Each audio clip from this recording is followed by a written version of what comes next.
The rain fell on Tokyo in relentless, gray sheets, blurring the neon signs of Shinjuku into watercolor streaks against the bus window.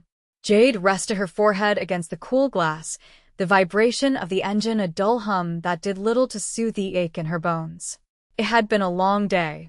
12 hours shelving ancient texts and digitizing manuscripts at the National Diet Library, a job she loved but one that left her feeling like a ghost haunting stacks of paper. The bus was crowded, smelling of damp wool and the faint, sweet scent of red bean paste from someone's afternoon snack. She was tired, hungry, and the thought of her small, cold apartment offered little comfort. She shifted in her seat, the worn fabric sighing under her weight. Her stomach grumbled a low, embarrassing complaint in the relative quiet of the ride.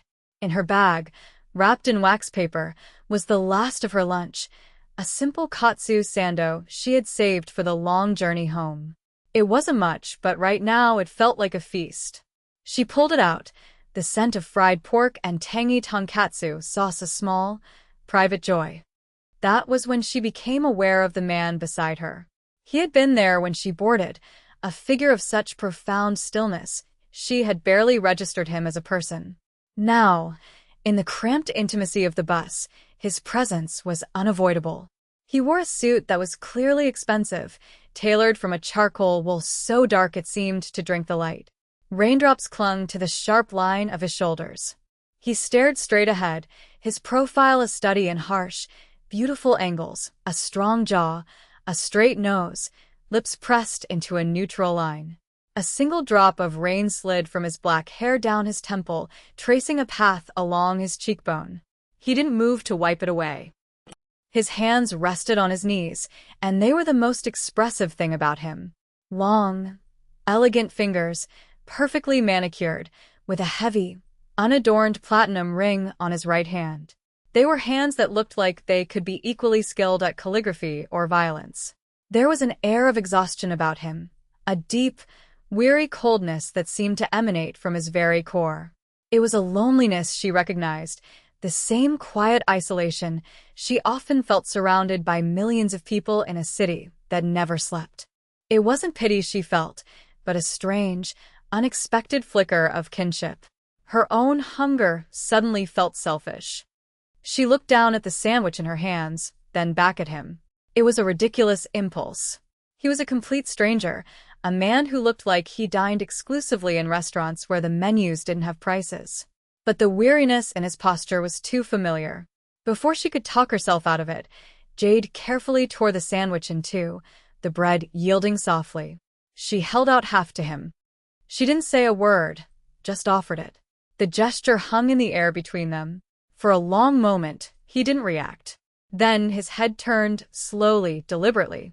He looked at the sandwich, then at her. His eyes were the darkest she had ever seen, not black, but a shade of brown so deep it was almost void. They held an unnerving intensity, a predatory focus that made the air in her lungs feel thin. The low rumble of the bus, the hiss of the rain, the chatter of other passengers, it all faded into a distant hum. There was only the weight of his gaze. She expected him to refuse, to sneer, to ignore her completely. Her hand began to tremble slightly. Instead, a muscle in his jaw twitched. He gave a single, almost imperceptible nod. He reached out and took the half sandwich from her. His fingers brushed against hers, a brief, shocking touch. His skin was warm, a startling contrast to the cold air on the bus, and the contact sent a jolt, small and electric, up her arm. He didn't thank her. He simply turned his head forward again and took a bite. They ate in a shared, profound silence, the only sound the soft tearing of bread and the rhythmic squeak of the windshield wipers. When her stop arrived, she stood, slinging her worn leather bag over her shoulder. She risked one last glance at him. He was watching her, his dark eyes tracking her movements. He gave another one of those minute nods, an acknowledgement that felt more significant than any words of gratitude. She hurried off the bus, the cold rain a welcome shock against her warm face, the strange encounter already feeling like a figment of her imagination. As she walked down the street toward her building, She didn't see the sleek black car that detached itself from the curb and followed the bus, its tinted windows revealing nothing of the man inside, who was still watching her disappear into the night. 3 days passed in a blur of routine. The library, the quiet hum of its climate control, the scent of aging paper and leather binding, it was her sanctuary. The memory of the man on the bus became a strange, hazy anecdote she kept to herself, a moment of odd connection in a life defined by orderly solitude. She told herself it was nothing, a simple human gesture, forgotten as soon as it was made. On the 4th day, a package arrived. It was delivered by a courier who bowed so low his forehead nearly touched his knees, presenting the square, Polonia-wood box as if it were a diplomatic treasure. There was no sender, no label, just her name and address written in elegant, severe calligraphy. Puzzled, Jade took it inside her small apartment, a space filled with precarious stacks of books and the scent of brewing tea. She pried open the lid. Nestled on a bed of silk was the most exquisite bento box she had ever seen. Each compartment was a miniature work of art, glistening slices of fatty tuna, delicate tamagoyaki, lotus root carved into the shape of a chrysanthemum, and a single, perfect strawberry that looked like a jewel. A small, handcrafted ceramic bottle contained a soy sauce so fragrant it filled her tiny kitchen with its aroma. It was a meal that likely cost more than her weekly grocery budget. Tucked beside it was a single white camellia, its petals flawless. There was no note. A chill snaked down her spine, cold and unwelcome. She ate the food because it seemed a crime not to, but every bite felt laced with questions. The next day, another box arrived, delivered with the same silent formality. This time, it contained a book. A first edition of a collection of obscure Heian period poetry she had been searching for years, a title she had only mentioned in passing to a colleague deep in the library's archives. Her breath caught in her throat. This was no longer a coincidence. This was surveillance. Fear, sharp and acidic, began to curdle in her stomach. Someone was watching her, and she had a sinking feeling she knew who it was. The kindness she had offered on the bus had not been forgotten. It had been recorded, assessed, and was now being repaid with an unnerving, invasive precision. She started looking over her shoulder on her way to and from work, the familiar city streets suddenly feeling menacing. Every dark suit, every quiet glance from a stranger felt like a threat. She considered going to the police, but what would she say? That a man was sending her luxury food and rare books? They would think she was crazy. She was being haunted by a debt she hadn't even known she'd incurred. The confrontation she dreaded came on a Friday. She worked late, losing track of time in a forgotten corner of the library until the security guard gently reminded her they were closing. The rain had returned, a persistent, miserable drizzle that slicked the pavement and made the world feel gray. Her street was empty, the usual evening foot traffic washed away by the weather. A black sedan was parked across from her apartment building, its engine idling silently. It was the kind of car that didn't belong in her modest neighborhood, a predator resting among pigeons. As she approached, the rear door opened. He stepped out, and the drizzling rain seemed to part around him. It was him, the man from the bus. In the dim glow of the streetlights, he looked even more imposing than she remembered. His charcoal suit was immaculate, his posture radiating an aura of absolute, unshakable authority. He wasn't just a man in a suit. He was the reason men wore suits in the first place. Jade, he said her name, and the sound of it on his tongue was both a caress and a command. It was low, quiet, yet it cut through the sound of the rain with impossible clarity. She froze, her keys clutched in her fist, the metal teeth digging into her palm. "How do you know my name?" Her voice was a shaky whisper. "I know everything about you," he stated, not as a threat, but as a simple, undeniable fact. "You work at the National Library. You specialize in pre-Edo literature. You live alone. You are kind to strangers." His dark eyes held hers, and she felt pinned by his gaze, like a butterfly under glass. "A debt was created. In my world, all debts must be paid." It was just a sandwich, she managed, her heart hammering against her ribs. We're even. The bento, the book, it's more than enough.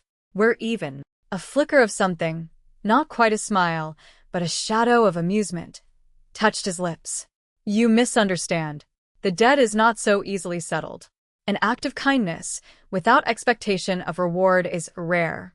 It has a value you do not comprehend. He gestured toward the open car door. Allow me to ensure you get home safely. Every instinct screamed at her to run. To scream. To do anything but get into that car. But his stillness was a force of gravity, pulling her in. There was no overt menace in his posture, yet the air around him crackled with a silent, lethal promise. She knew, with a certainty that chilled her to the bone, that running would be pointless. Slowly, as if moving through water, she walked toward the car and slid onto the cool leather seat. The door closed behind her with a soft, final click, shutting out the sound of the rain and sealing her inside his world. The interior of the car was a cocoon of silence and luxury. The scent of expensive leather mixed with a subtle, clean fragrance, something like cedarwood and cold night air. It was his scent. The city slid past the tinted windows, a silent film of blurred lights and rain-streaked streets. He sat beside her, not touching, but his presence filled the space, a tangible weight in the air. She could feel the warmth radiating from him, a stark contrast to the cold knot of fear in her stomach. "Why are you doing this?" she asked, her voice barely a whisper. He didn't look at her, his gaze fixed on the road ahead. "As I said, a debt is being repaid." "This isn't repaying a debt. This is stalking." The word felt inadequate, childish. He finally turned his head, his dark eyes meeting hers in the dim light of the cabin. "I am ensuring an asset is protected." "An asset? I'm a librarian. What possible asset could I be to you? You are the only person in this city who has shown me a moment of genuine humanity in the last decade," he said, his voice flat, devoid of emotion. "That makes you a liability. And a curiosity." He looked her over then, his gaze lingering on the worn strap of her shoulder bag, the determined set of her jaw. "You are not afraid. Not in the way you should be." "I'm terrified," she admitted, the confession a bitter taste in her mouth. "But I'm not going to let you see it." A ghost of a smile touched his lips again. It didn't reach his eyes. The car slowed, turning onto her street. As they pulled up to her building, she saw them. Two men, lurking in the shadows of the entryway. They were trying to look casual, but their stillness was all wrong. They were watching, waiting. Instantly, the atmosphere in the car shifted. The quiet intensity that surrounded the man beside her sharpened into something razor-edged and lethal. His body went rigid, every line of him coiled with a sudden, violent tension. He placed a hand on her knee, the touch firm, proprietary. "Stay in the car. Do not get out." The words were a low growl, an absolute command. Before she could protest, he was out of the car, his driver emerging from the front seat at the same time. They moved with a synchronized, predatory grace that was terrifying to watch. The two men in the shadows straightened up, their feigned nonchalance dissolving into wary hostility. Jade watched through the windshield, her heart pounding a frantic rhythm against her ribs. There was no shouting, no posturing. Her mysterious benefactor, her captor, approached them, speaking in a voice too low for her to hear. His hands were loose at his sides. The conversation was brief. One of the waiting men made a sudden move, his hand reaching inside his jacket. What happened next was a blur of motion so fast and brutal it seemed to defy physics. Her companion moved, not like a brawler, but like a surgeon performing a swift, deadly operation. There was the glint of steel, a choked gasp, and one of the men crumpled to the ground. The other froze for a split second in shock, a fatal hesitation. The driver disarmed him with a single, precise strike and forced him to his knees. It was over in less than 5 seconds. A silent, merciless execution of violence. The driver hauled the conscious man away, dragging him into a dark alley. The man from the bus returned to the car. He slid back into the seat beside her as if he'd just stepped away to check the mail. There was not a single drop of blood on his perfect suit. But the air around him was different now, charged with the ozone of a lightning strike. The mask of civility had slipped, and she had seen the monster beneath. "Your apartment is no longer safe," he said, his voice calm, the words a death sentence for the life she knew. "They know where you live. They have seen you with me." "Who?" she breathed, her mind reeling. "Who are they?" "A rival family. They wished to hurt me." His eyes found hers in the darkness, and they were cold and hard as obsidian. "And now you are how they will try to do it," he spoke to the driver. "Take us to the residence." "Where are you taking me?" Panic, raw and sharp, finally broke through her shock. "Somewhere they cannot reach you." He settled back against the leather, the matter concluded. "You belong to me now, Jade. Until this is finished."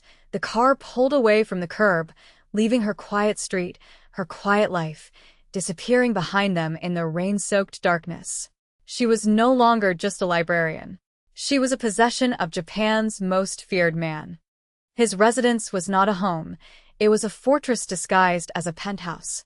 It occupied the top 2 floors of a sleek, anonymous skyscraper in Akasaka, with panoramic windows that displayed the glittering sprawl of Tokyo like a conquered kingdom at his feet. The decor was brutally minimalist: black leather, polished chrome, dark wood, and vast, empty spaces. It was the home of a man who valued control and silence above all else. His men, all dressed in identical dark suits, moved through the space with the quiet efficiency of ghosts, their deference to him absolute. He showed her to a guest suite that was larger than her entire apartment. It was luxurious, impersonal, and felt like a gilded cage. He had clothes laid out for her, simple, elegant pieces in silk and cashmere, all in her size. The discovery sent another wave of fear through her. The surveillance had been thorough. "You will be safe here," he told her, standing in the doorway. He had yet to tell her his name. "For how long?" "For as long as it takes." She hugged her arms around herself, the unfamiliar silk of the robe he'd provided cool against her skin. "You still haven't told me who you are." He was silent for a moment, studying her. "My name is Ryo Ishikawa. I am the head of the Kayamoto Gumi." The name meant nothing to her, but she understood the title. Yakuza. The word hung in the air, heavy and poisonous. The man she had shared her sandwich with was a crime lord. An oyabun. The pieces clicked into place with horrifying clarity. The suit, the car, the casual, brutal violence. "Why?" she asked again, the question raw. "Why me? Why not just let me go?" "Because they saw you," he said, his voice flat. "And because you saw me. In my world, witnesses become liabilities. But your gesture on the bus, it was an anomaly. I do not tolerate anomalies. I study them. I control them." He paused, and for the first time, a flicker of something other than cold command entered his eyes. "My men will bring you anything you need. Do not attempt to leave." He turned and walked away, leaving her alone in the silent, opulent prison he had built for her. The days that followed were a strange, tense ballet of coexistence. She had the run of the penthouse, but she was always watched. Ryo was a fleeting presence, disappearing for hours or days at a time, then reappearing as silently as he left. He would find her in the small library he kept, a room filled with priceless scrolls and modern first editions, and simply watch her read. He never made demands of her, never touched her, but his gaze was a constant, heavy weight. He began to talk to her, not about his bloody business, but about books, about history, about art. She learned he was deeply intelligent, with a knowledge of Japanese history that rivaled her own. In those moments, she could almost forget the violence she had witnessed, almost believe he was just a lonely, powerful man. Then she would see the ink that crept from beneath his starched white collar, the tail of a dragon coiling up his neck, or the way his men would flinch if he moved too quickly, and the reality of her situation would come crashing back down. One evening, she found him in his office, a stark room with a single, massive desk. He was staring at a small, silver-framed photograph. He didn't move to hide it as she entered. She stepped closer. The photograph was of a woman, beautiful, with kind, sad eyes and a gentle smile. Who was she? Jade asked softly. Rio picked up the frame, his thumb tracing the edge. His voice, when he spoke, was rough with an emotion Jade had never heard from him before. Her name was Akemi, my wife. The word hung in the air. What happened to her? The men you saw outside your apartment, he said, his eyes dark with a pain so old it was part of him. They are in Nagawakai, an old rival. 10 years ago, we were at war. They wanted to send me a message. To show me that nothing I possessed was safe, he set the frame down with surgical precision. They killed her. A car bomb. It was meant for me. She had borrowed my car to buy groceries. He looked up at Jade, and his face was a mask of cold, controlled agony. I was the reason she was in that car. I failed to protect her. The shame of that failure is a debt I can never repay. In that moment, Jade finally understood. This wasn't about a sandwich. It wasn't about curiosity. It was about a ghost. In his mind, protecting her had become a way to atone for the woman he had lost, a chance to rewrite the bloodiest chapter of his past. He wasn't just keeping her safe from his enemies. He was keeping her safe from his own history of failure. She saw the wound he carried, the single vulnerability in his armor of ice and steel, and it terrified her more than his violence ever could. Because for the first time, she saw the man, and she felt a dangerous, unwelcome pang of empathy for the monster.